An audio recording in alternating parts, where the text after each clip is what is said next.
Bonjour, ça me fait plaisir d'être avec vous aujourd'hui. Puis je suis contente de vous présenter la première expérimentation du programme Remodeler sa vie, Lifestyle Redesign dans un CIUS, et de vous présenter les résultats préliminaires de cette étude pilote pragmatique qui favorise la participation sociale des aînés et la santé et la mobilité. Alors, la COVID-19 a forcé une activation majeure de notre système de santé québécois et a mis en lumière de nombreuses failles importantes. Notamment, les situations de délestage ont fait démontrer que le ratio des personnes aidant-aidées était exacerbé et que ça, c'était dû aussi au fait on baigne dans un paradigme de soins qui est beaucoup plus curatif que préventif. Et ça, c'est peut-être parce que, on ne le sait pas, mais peut-être parce que c'est appuyé sur des politiques de santé qui sont peut-être obsolètes. Donc, ce que ça donne comme inconvénient, c'est qu'on a de plus de personnes en attente de soins, on a peu de programmes de prévention de la santé et on travaille peu en santé globale. On travaille un morceau à la fois, comme un bobo à la fois.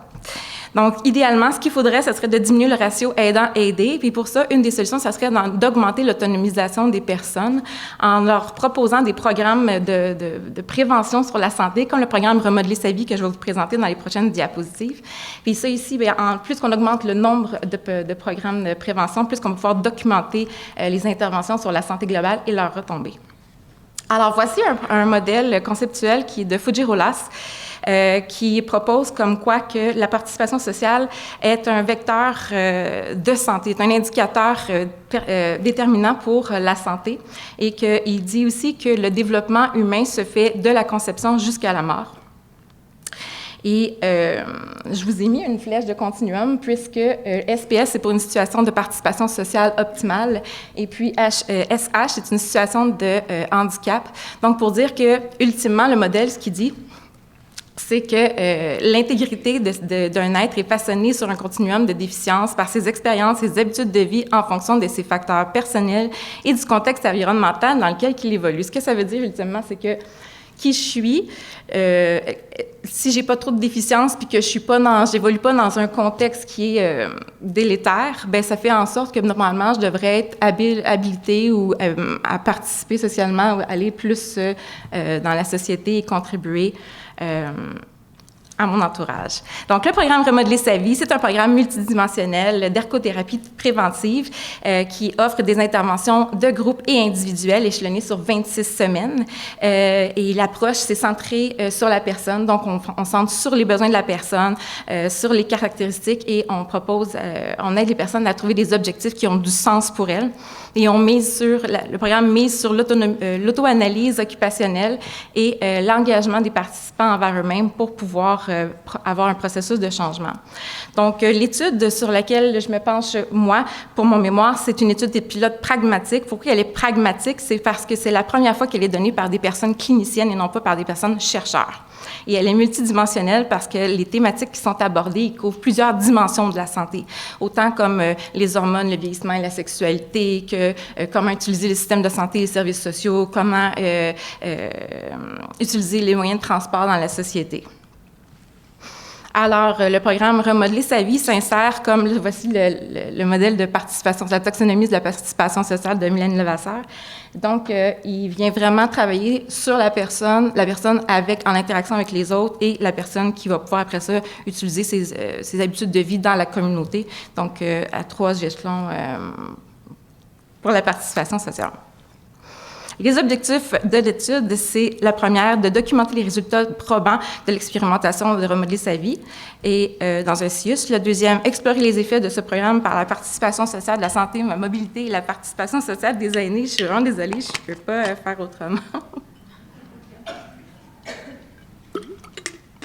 Ça vient de me coûter 30 secondes. Explorer les effets de ce programme sur la participation sociale, la santé et la mobilité des aînés et vérifier si les effets de le programme améliorent leur capacité d'autonomisation. Alors, la question de recherche est, quels sont les effets du Remodeler sa vie clinique sur la participation sociale, la santé et la mobilité des personnes aînées? Alors, première des choses, je voulais mentionner que le programme a été adapté à la télésanté dans le but qu'un jour, il puisse être offert à les rejoindre le plus de personnes possible. Et cette adaptation-là a été faite par des personnes cliniciennes en collaboration avec des chercheurs, des cliniciennes, ergothérapeutes et des personnes aînées avant d'être insérées ou introduites pour donner à l'étude pilote pragmatique. Donc, l'étude pilote pragmatique, elle a été donnée en façon bimodale, c'est-à-dire avec des séances en présentiel de groupe et des séances à distance aussi, synchrones et asynchrones. L'étude est une recherche clinique évaluative avec un devis mixte, quantitatif et qualitatif, avec une triangulation simultanée qui va utiliser un dispositif pré-expérimental. Donc, on a un pré-test avant. Il y a eu un pré-test qui a été fait avant le programme et un post-test après le programme. Et puis, voici le questionnaire sur lesquels les tests ont été faits. Donc, il a été visé donc la participation sociale, la santé, l'étendue spatiale des déplacements, le changement de position, la marche, la mobilité. Et point d'information, l'actimétrie pour mesurer la mobilité, comme vous pouvez voir, ça a été fait avec une iWatch. Donc, c'était sur une semaine, comment mesurer typiquement une semaine. Qu'est-ce que représente activement pour une personne aînée. Et dans le fond, c'était pour voir si la fréquence d'activation, puis l'accélérométrie, puis la gyrométrie. Oui, c'est ça. Et voilà. Et puis ça, c'est ça. Je m'excuse. Et puis, ça a été aussi des entretiens semi-dirigés pour la participation, qui vont mesurer la participation sociale, la santé et la mobilité des personnes aînées. Alors, qui étaient nos participants?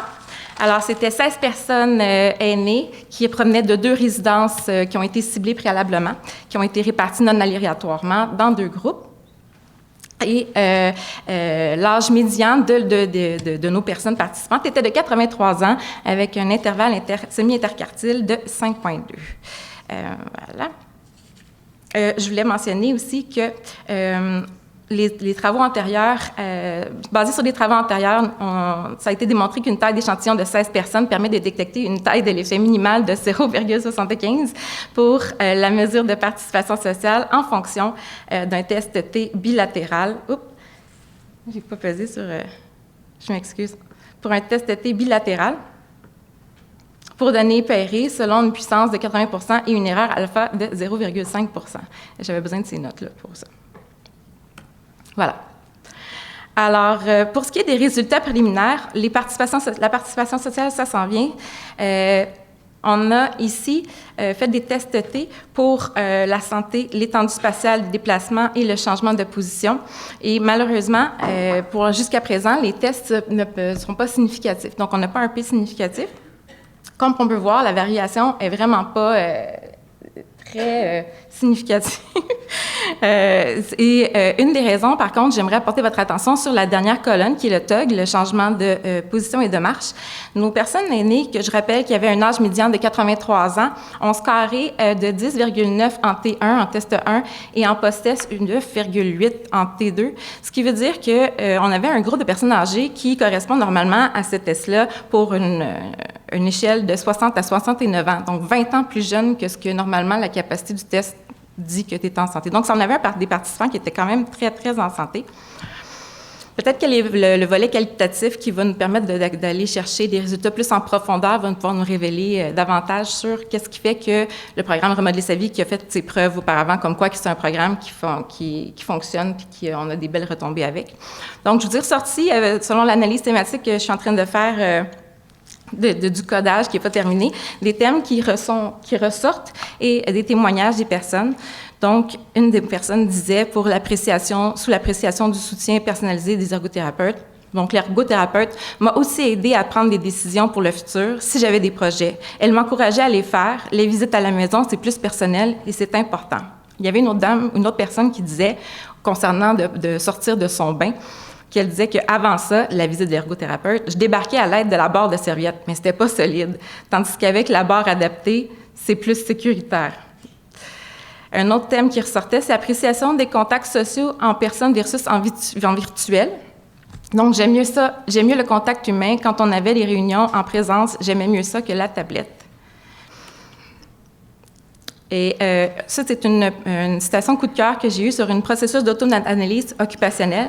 Donc, la personne cite J'étais un peu sur la réserve parce qu'il me demandait c'était quoi remodeler sa vie. Est-ce que j'ai vraiment besoin de remodeler ma vie? Globalement, je me suis aperçue que d'être davantage sensible à lire le présent, le bien-être physique, cognitif et social, ça me met ça plus clair d'une certaine façon. Et l'importance d'avoir des amis, le rythme ralentit un peu en vieillissant. Quand on est jeune, on y va à fond de train, mais la relation devient différente avec les personnes et avec les choses, même prendre le temps d'apprécier. Alors, c'était ma citation coup de cœur que j'avais envie de vous partager. Donc, en conclusion, cette collaboration avec un CIUS permettra, on espère, ultimement d'implanter le remodeler sa vie à travers le territoire dans le but d'augmenter l'autonomisation des personnes âgées, de soutenir la santé globale, augmenter le nombre d'interventions de prévention et décentraliser les soins, alléger le soutien à domicile.